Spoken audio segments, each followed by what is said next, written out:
오늘 아시아 증시 분위기 혼란스러운 모습입니다. 간밤 미 증시에서 불거진 AI 거품론에 나스닥 지수가 약세를 보였었죠.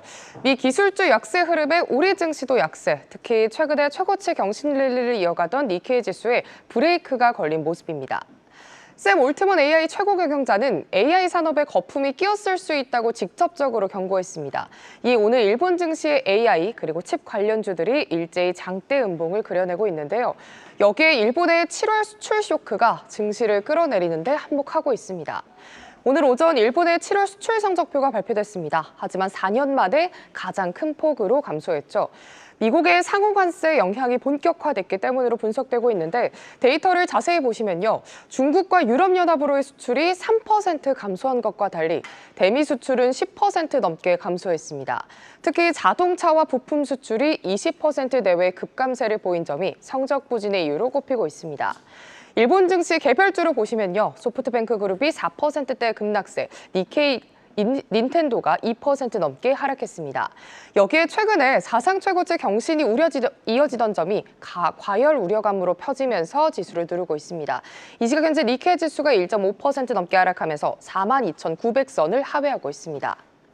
일본 증시 관련 ETF 빠르게 살펴보겠습니다. 먼저 일본 우량 기업을 추종하는 토픽스 지수, 오늘 약세 흐름 보여주고 있죠. 이에 따라 해당 지수를 팔로우하는 ETF, 에이스 일본 토픽스 레버리지 역시 오후장 들어서도 1% 내외의 약세를 보여주고 있습니다. 또 일본 증시 테마별로 체크해보시면 반도체주가 하락률 최상단에 위치하고 있습니다. 미국의 기술주 약세를 소화하는 모습인데요. 개별주로 보시면 어드반테스트가 5% 약세, 미쓰비시 전기가 3% 약세 등 주요 구성 종목들의 약세에 해당 ETF까지 밀리는 모습입니다. 에이스 일본 반도체 ETF 장중 2% 넘게 하락하면서 이 시각 현재 12,500원을 하회하고 있습니다. 홍콩 증시는 특징주부터 살펴보겠습니다. 중국의 장난감 제조업체죠. 팜마트의 성장세가 정말 대단합니다. 팜마트의 순이익이 올해 상반기 400% 가까이 급증했기 때문인데요. 특히 메인 IP죠. 라부부의 매출이 전년 동기 대비 668% 증가했습니다.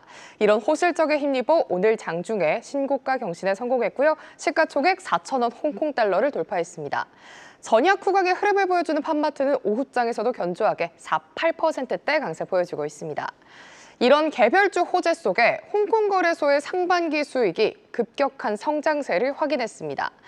홍콩 증권거래소 신고서에 따르면요. 올해 상반기 수익은 10억 9천만 달러로 전년 동기 대비 33% 증가한 건데요. 최근에 IPO 시장의 화랑 그리고 테크주 부활에 힘입어 급등세를 이어가는 항생지수입니다.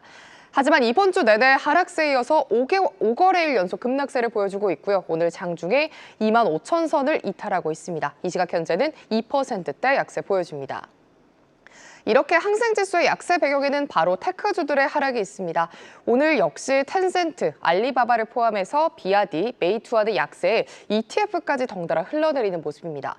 에이스 차이나 항생테크, 이 시각 현재는 하락 전환해서 0.6% 약세 보여주고 있습니다. 이런 흔들리는 아시아 증시 분위기 속에 견조하게 빨간불을 켜는 증시가 있습니다. 바로 인도 증시인데요. 호재 뉴스가 계속해서 쏟아지면서 증시를 부양하는 모습입니다. 먼저 중국과 인도가 5년 만에 국경무역 재개에 합의했습니다. 2020년경 여름에 히말라야에서 유혈 사태가 벌어졌는데 이후 오랜만에 재개됐습니다.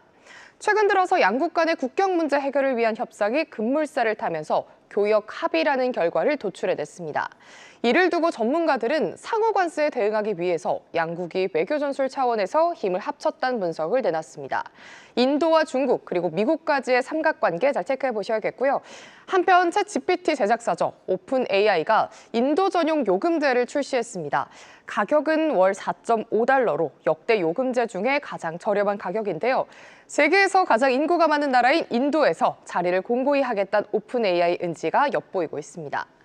이런 호재를 등에 업고 5거래일 연속 상승세 보여주는 센섹스 지수입니다. 장 초반에 하락불을 켜긴 했지만 그래도 오후장이 되면서 상승 전환에 성공했고요. 현재는 0.17% 상승한 81,784선 지나가고 있습니다. 인도의 또 다른 벤치마크 지수죠. 니프티 지수 역시 센섹스를 따라서 나란히 강세 흐름을 보여주고 있습니다. 이에 따라 해당 지수를 수종하는 키움인도 니프티 50 합성 ETF는 오늘 장중에 25,000원 회복에 성공했는데요. 최근 인도 증시의 성장세를 점치는 리포트가 많아지는 만큼 관련 ETF 체크해 보셔야겠습니다. 지금까지 아시아 증시 시황 전해드렸습니다. 시장이 쭉쭉 좀 회복해줬으면 좋겠는데 그렇게 마음 같지는 안 되네요. 그간 잘 나갔던 일본 증시도 오늘은 좀 버텨내질 못하는 모습입니다. NH투자증권 김채윤 책임연구원과 알아보겠습니다. 책임님 안녕하십니까?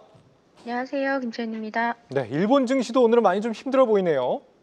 네, 맞습니다. 오늘은 단기 급등에 따른 차익 실현 매물 대두되고 있고요. 700엔 넘는 하락세 나타나고 있습니다.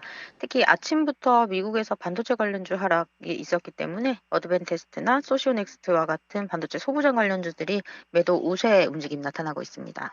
네, 지난 7월 데이터이긴 한데 일본 수출이 지금 4년 만에 가장 큰 폭으로 감소한 걸로 나왔습니다. 8월에는 관세 합의를 했으니까 다시 괜찮아질 거다 이렇게 보면 될까요?